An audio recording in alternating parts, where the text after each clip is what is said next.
Crewmen who are up and away themselves past the 130,000-mile halfway mark to the moon. Radioing to Earth, what they insisted was their own version of the song. They continue to transmit amazing colored television pictures of the Earth, the moon, and themselves. The impromptu disc jockey performance and complaints about the drinking water were the only things unexpected on this clockwork-precise brush with the moon, the major perils of which lie ahead.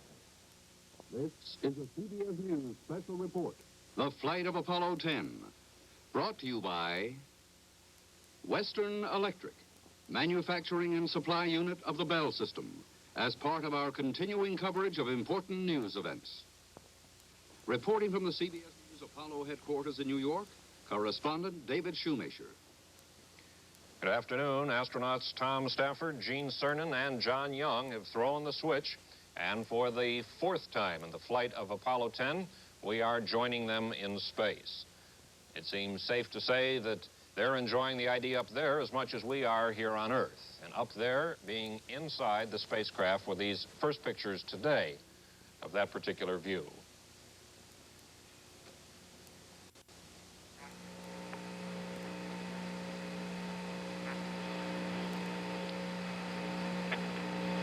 The astronauts began their transmission about 15 minutes early today, beginning with pictures of the Earth.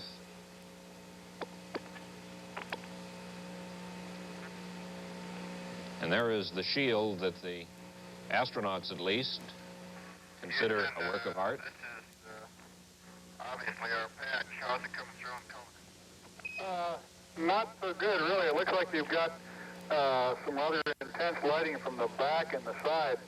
If you could get the lighting more directly on the patch, it'd be better. Yeah, that's the sun coming in. The sun has been causing them more of a problem today than in yesterday's telecast. Just a few moments ago, they said that they doubted that they would be able to show us pictures of the moon today as they had hoped, because the sun and the moon are so close together from their vantage point that the sun overrides the moon. There's John Young. Yeah, John coming through nicely on the tube.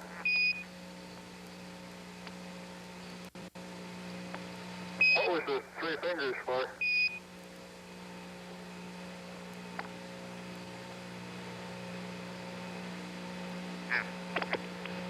That's about as excited as you'll ever see John Young. See our emblem today? Oh, that's beautiful.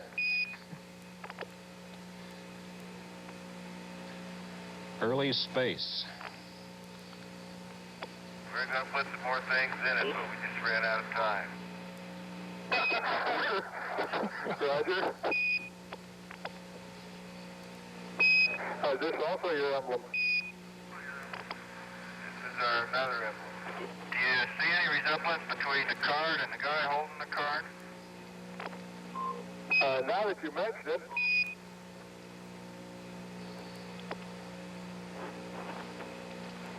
That, of course, is Charlie Brown, which will be the code name for John Young when he is alone in the spacecraft as the lunar module descends near the moon's surface. Now you're going to bring on that whizzer here. Okay, we got Snoopy now.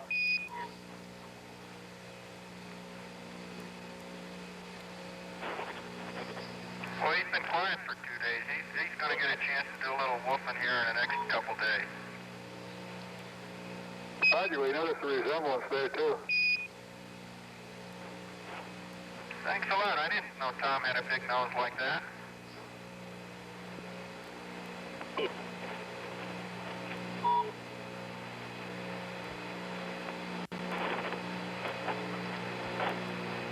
That shield, the mission shield for Apollo 10, the astronauts have taken a good deal of razzing for putting just about everything connected with their mission, a portrayal of it, in that Click over at Chino's side of the spacecraft. Roger, we're picking up Gene now. We got rather strong backlighting from the window.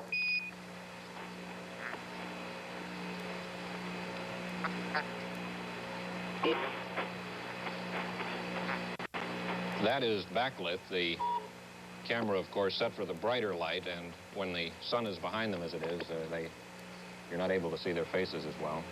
Looks like Cernan is going to try to block the hatch so that we get a better view. These men understand television. Just you all drawing the window shades there. How's that, any better? Yes, indeed.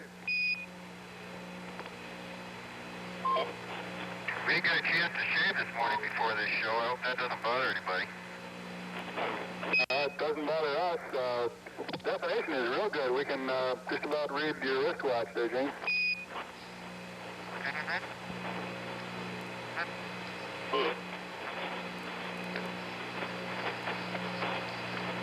It looks like it is about 1600. 1605? 1605 Cape time. And still keeping perfect time. Roger, we copy. The voice of Mission Control, that is the capsule communicator, is Bruce McCandless, one of the astronauts that has not yet flown. Roger, we've synchronized our watches here. Beautiful. Beautiful. Looks like we got a good piece of gear here, Bruce. Yes, it does. Give me a whizzer and TP over here. Roger. Give me the phone. Apollo 10 now 132,000 miles from Earth, just a little more than 100,000 miles from the moon.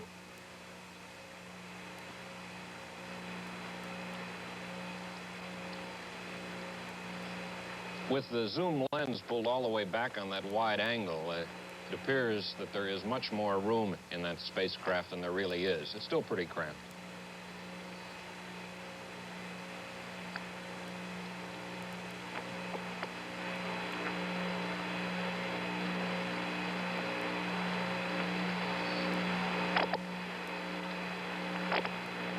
It's apparently John Young down below. One of our problems is trying to figure out which way is up and which way is down.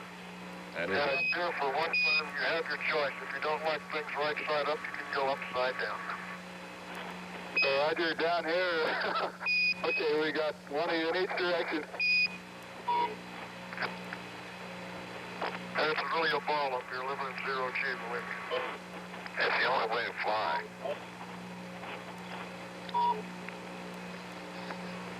Once you get going, the cost per individual passenger mile becomes rather reasonable. strange transformation about this crew. I noticed, boy, it sure picks up the sun's reflection intensity no matter where you go. That little reflection's coming out of my window behind me. Oh, Roger, what f-stop are you all using now?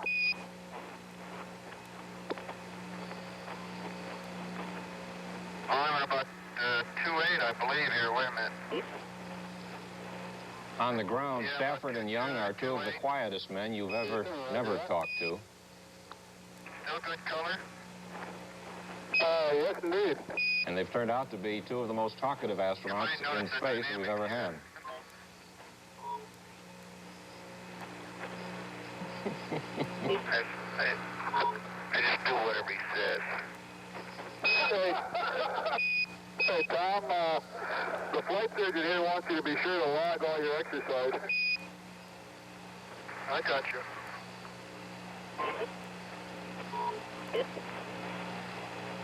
Stafford chewing gum again. This isn't Santa Peacock, but it's the best we got.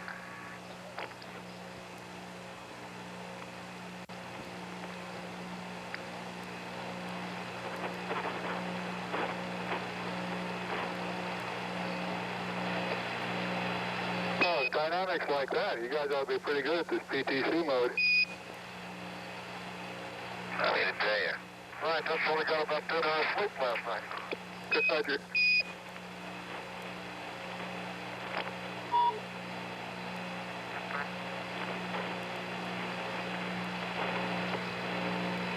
That's perfect zero gravity there, boy. I tell you, it's nothing like it.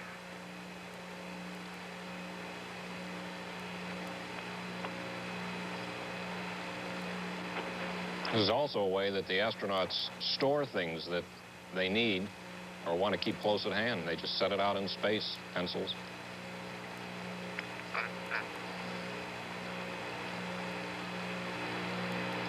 Crew is obviously very relaxed today, well rested.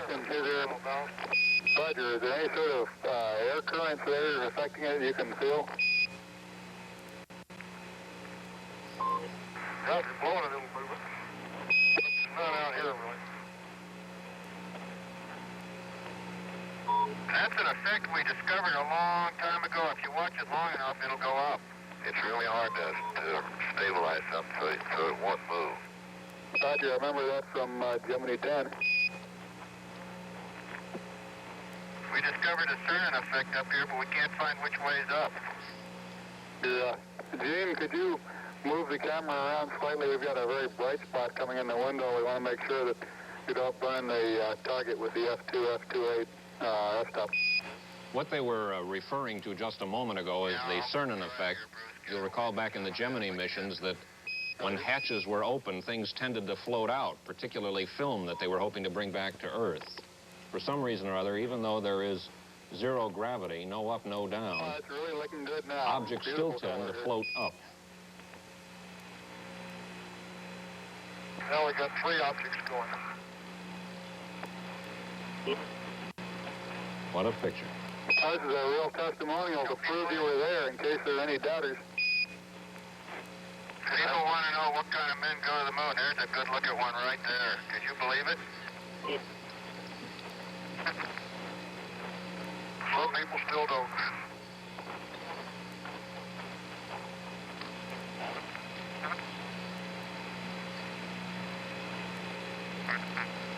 Of course, to us, it appears that John Young is upside down. We could very well be wrong. Could be that Tom Stafford is upside You all down. haven't set this to music. You want music? Well, we'll give you some music at the conclusion here.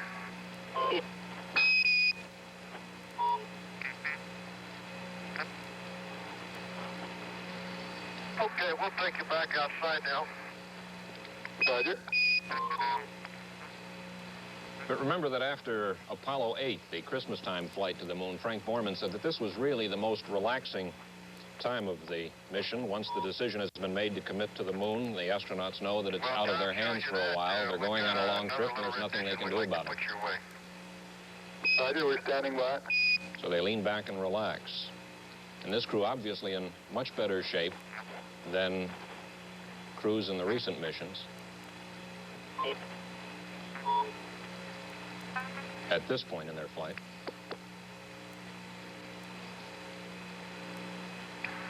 Here it comes. They're carrying a small tape recorder on board.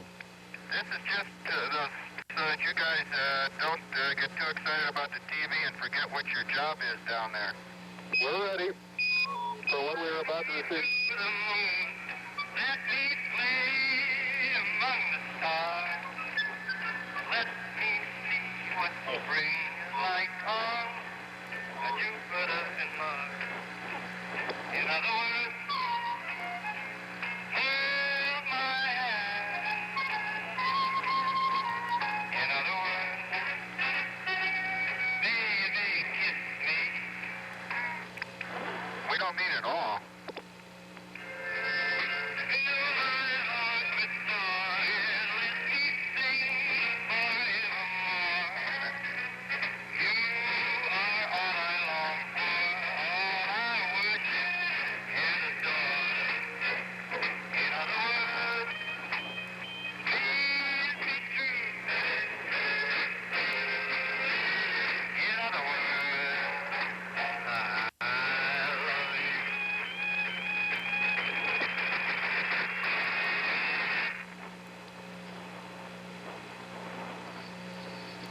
The Apollo astronauts, apparently with fairly typical American tastes in music and art.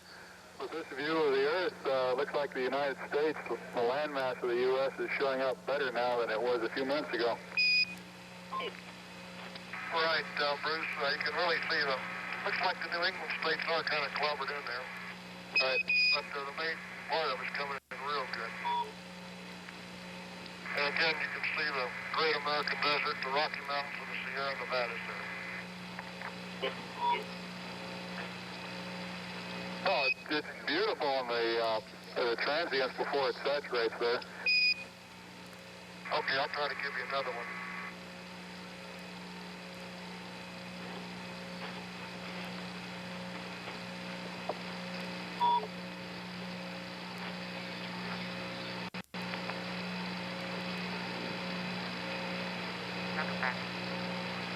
Mentioned a moment ago that Borman said this was the most relaxing part of the flight. On the other hand, if Borman was relaxed, one of the others in his spacecraft, Bill Anders, admitted he found the flight out a bit of a drag. You've got to be fast to catch him. I'm trying to hold it as steady as I can. Is it looking okay? Yeah, you're doing a good job on holding it.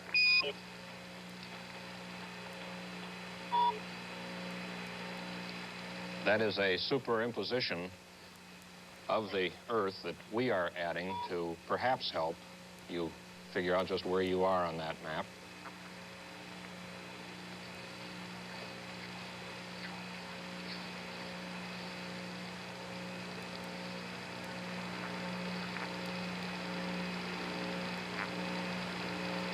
The picture from this camera tilted on its side, of course.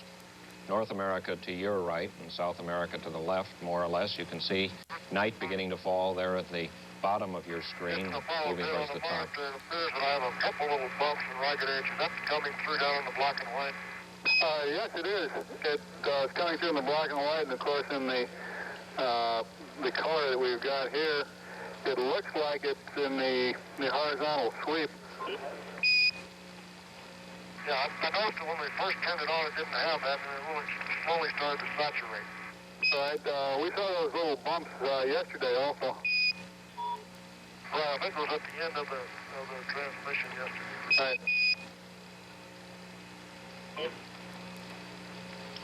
Okay, we'll go ahead and terminate the TV pass here. I just wanted to play a little music for you so we have something up here when it gets lonely during the PTC mode. Roger, Apollo 10. We enjoyed the TV and the music.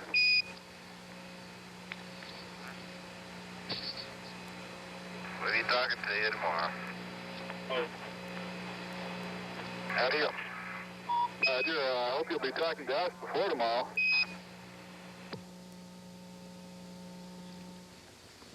And this time, which is one of the requirements of show business, we'll talk a little bit more about Apollo 10, television, and public relations in the space program after this message.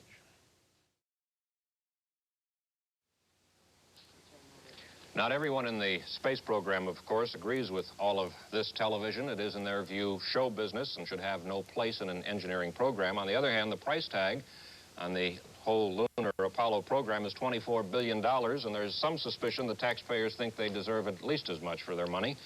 With NASA officials finding that money increasingly hard to get, they've opened up more and more of the program to television. It may be true that an engineering case can even be made, that ground controllers may spot something during one of the transmissions that will prove helpful.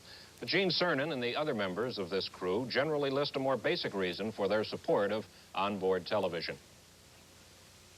I feel very strongly, very, very strongly, that this program is one which belongs to you and your great-grandmother and your children and the children of people sitting out there, as well as to myself. I've been fortunate enough to be able to be a direct participant in it, but I'd like to be able to, not me, but we, let me say we would like to be able to give and share part of what's going on, part of the history that's being made in our lifetime, in all of our lifetime, right now with a lot of other people.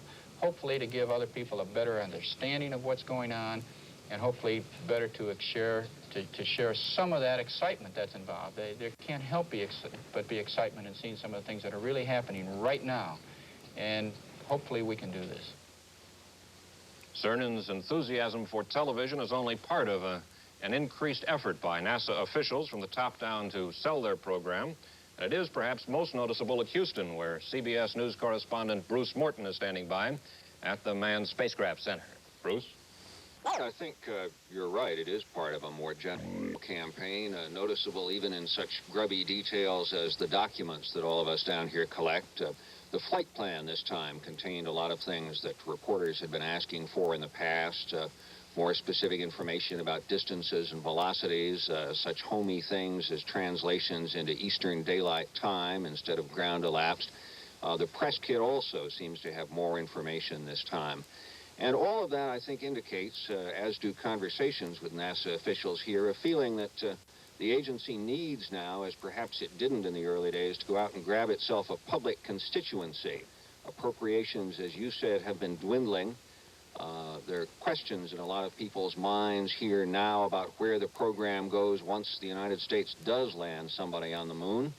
And a general feeling that there's a new administration in. It's time to make some new friends in Washington, get some new public support. One other instance, you'll remember on a couple of the earlier Apollo flights, there was a good deal of controversy about so-called private conversations. One instance involving when Rusty Schweickart was ill, and there were private conversations from the spacecraft to the ground with the doctors. Dr. Thomas Paine, the new NASA administrator, has said this time that there may be such conversations, but that in a general way, at least, the content of all of them will be made public. And certainly this television effort is one of those things. It's true, I think, that this crew themselves are television conscious and felt a desire to share, but it's also true that this is good public relations, and the agency, that large segment of it on the ground here at Houston, is just delighted with the exposure these pictures have been getting. NASA people walk up to each other in the hall and say, hey, did you watch television last night? They had us on for an hour and a half, and that kind of thing. So there is, I think, a campaign, and also some feeling here that it's working, that there is more public support, beginning with Apollo 8, Frank Borman, the Christmas trip, and that they've gained some friends in Washington. Vice President Agnew, one is told here, has become a strong supporter of the space program. So maybe it works. Bruce, for all the emphasis on television for this particular flight, no final decision has been made with regard to the lunar landing itself. The color camera, of course, that we're seeing in operation is being operated on board the command module, while it is the lunar module that will actually make the historic excursion to the moon. Out at Grumman Aircraft, CBS News correspondent Nelson Benton is standing by with engineer Scott McLeod. Gentlemen, what's the prospect for live in-color television from the moon? There's millions of dollars worth of equipment tied up at LEM that is flying on this flight, but the lunar module itself, this flight, will not have any television. In other words, when LEM separates from the command module on this flight of Apollo 10, there will be no television aboard. And when Apollo 11 goes to the moon, there will be television aboard. It will carry this camera, the one that was flown on Apollo 9. But Scott McLeod, tell us more about the configuration for television on the lunar flight. Well, a camera similar to this one, Nelson, will be carried in the descent stage of the lunar module. But not in the cabin, where it can not be. in the cabin, that's correct. It has other limitations. Yes, it's black and white.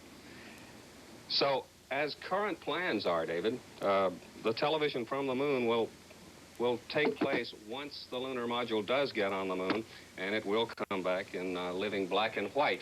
But Jim Lovell, on the flight of Apollo 8, told us that things were pretty much black and white on the moon anyway. Yes. On the LEM that is flying this time, we reported yesterday that the crew could expect no surprises. We now find out from some of Scott McLeod's spies that there is a plaque mounted inside the LEM. Scott, what is this, and how did it happen? Well, this is a little message from the consulting pilots, the last ones in the cockpit just about, to the crew when they crawl through from the command module to the LEM. This is one of the first things that they'll see. On one of the hatches, they'll find Snoopy, the namesake for the lunar module, lying on top of the lunar module, receiving a message from the command module that says, "Darn it, Snoopy, the flight plan specifically states that," well, it doesn't go any further, but the flight plan says right now that we in Snoopy are passive, and David, we are passive. Nelson, we'll be looking ahead to the remainder of this flight of Apollo 10 in a moment.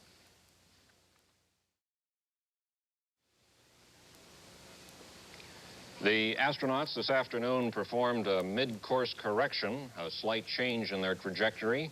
The first, and according to the way things look now, their last mid-course correction on the way to the moon. They are now at just about the halfway point. And in fact, this one today can't really be called a correction in the usual meaning of the word, since it was planned all along. The purpose was to make a change in the lunar orbit to get a better look at the lunar landing site. Without the change, the spacecraft orbit would have been 5 degrees from the moon's equator. Now it is expected to be within 1 degree of the equator. Not only does this improve the orbit, it also provided another good test of the spacecraft engine, the engine that will put them into orbit and take them out. Tomorrow shapes up as a day like any other when you're closing in on the moon. Perhaps some more television later in the day. But Wednesday marks a major test as the crew really puts on the brakes for an entry into lunar orbit. The same situation that we've been in only one other time in man's history, and that was on the crew of Apollo 8, the Christmas time flight. Thursday will feature the descent of the LEM, Snoopy, to within an unparalleled 10 miles of the moon's surface. With that maneuver, we should have a pretty good idea of whether man has now ventured into the sphere of the probable rather than only the possible. That's the story. David Shoemaker, CBS News, Space Headquarters, New York.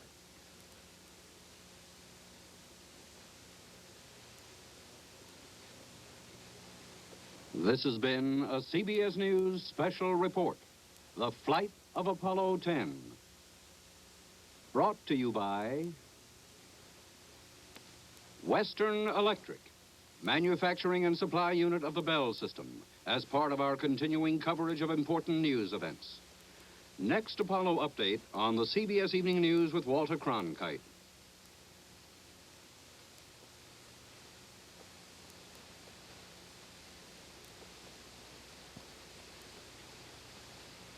This is CBS.